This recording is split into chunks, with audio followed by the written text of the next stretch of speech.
Oke, pernah nggak sih kita penasaran gimana sebenarnya iman Kristen itu memandang konsep Tuhan?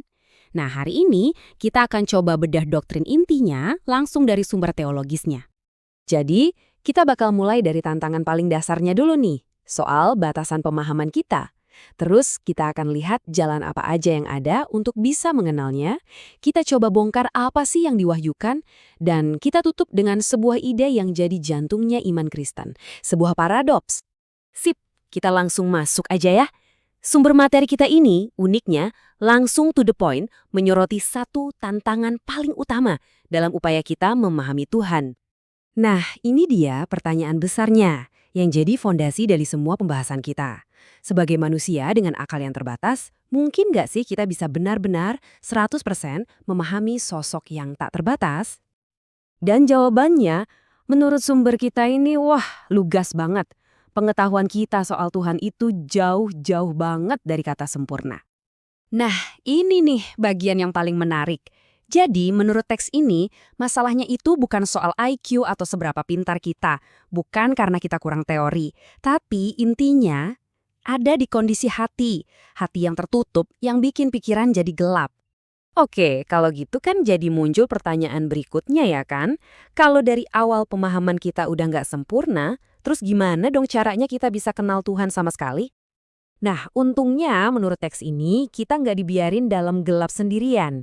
Justru Tuhan sendiri yang berinisiatif. Dia yang menjembatani jurang pemisah itu dengan cara memilih untuk nunjukin siapa dirinya ke kita. Dan cara dia nunjukin dirinya ini bisa kita lihat lewat dua jalur utama. Yang pertama, di sebelah kiri, itu disebut pewahyuan umum. Gampangnya, ini jejak-jejak Tuhan yang bisa kita lihat di alam semesta di sekitar kita. Terus yang kedua, di sebelah kanan, itu pewahyuan khusus. Nah, ini lebih spesifik, lewat kitab suci yang ngasih kita pemahaman yang jauh lebih dalam. Oke, sekarang kita gali lebih dalam lagi. Salah satu cara Alkitab mengungkap siapa itu Tuhan adalah lewat nama-namanya. Dan ini bukan sekadar nama loh. Setiap nama itu membawa bobot dan makna yang luar biasa tentang karakternya. Kita mulai dari El atau Elohim.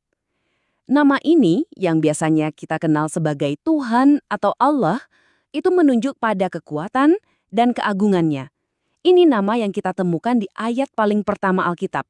Pada mulanya, Elohim menciptakan langit dan bumi. Jadi, dari awal banget, udah ditekankan perannya sebagai sang pencipta yang super powerful.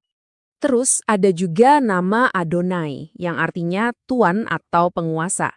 Nah, kalau Elohim tadi lebih ke kekuatannya untuk mencipta, Adonai ini lebih menekankan kedaulatannya. Jadi, ini gambaran Tuhan sebagai penguasa tertinggi, yang pegang kendali penuh kayak raja di atas tahtanya. Tapi karakter Tuhan itu bukan cuma soal kuasa dan tahta loh.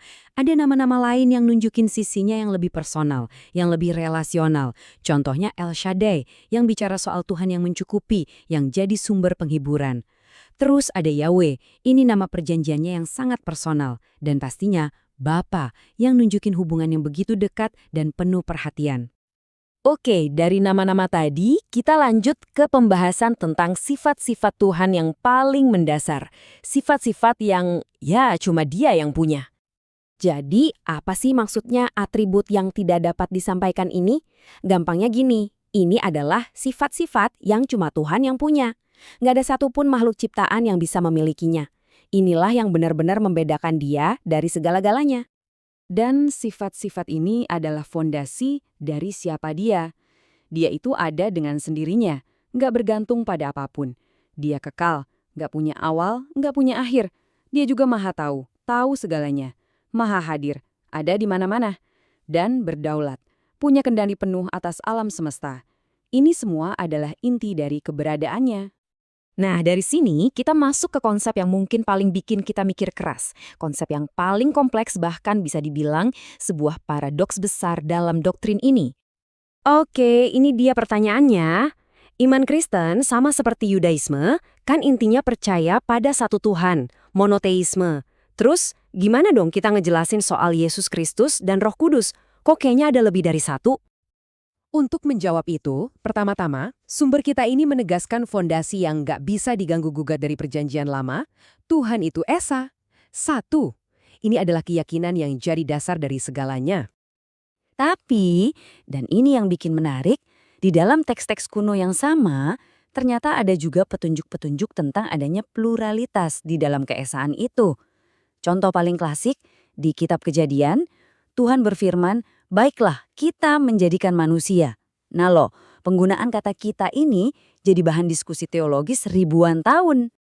Dan dari sinilah lahir doktrin yang kita kenal sebagai Tritunggal. Gini konsepnya. Tuhan itu memang satu, tapi dia ada dalam 3 pribadi yang berbeda, namun setara. Ada Bapa, ada Putra, yaitu Yesus Kristus, dan ada Roh Kudus.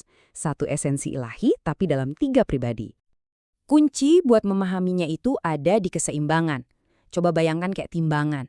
Di satu sisi, fakta bahwa mereka itu satu dalam tujuan dan karakter, itu nggak berarti Bapa, Putra, dan Roh itu orang yang sama. Mereka punya peran yang berbeda. Tapi di sisi lain, perbedaan pribadi mereka ini nggak lantas merusak kebenaran utamanya, yaitu bahwa Tuhan itu tetap satu.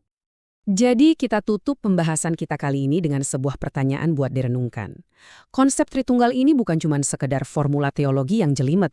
Ini adalah inti dari cara orang Kristen memahami segalanya, mulai dari keselamatan sampai hubungan pribadi dengan Tuhan. Pertanyaannya adalah, bagaimana sebuah kepercayaan pada Tuhan yang 3 dalam 1 ini bisa mengubah total cara kita memandang dunia dan hidup kita di dalamnya?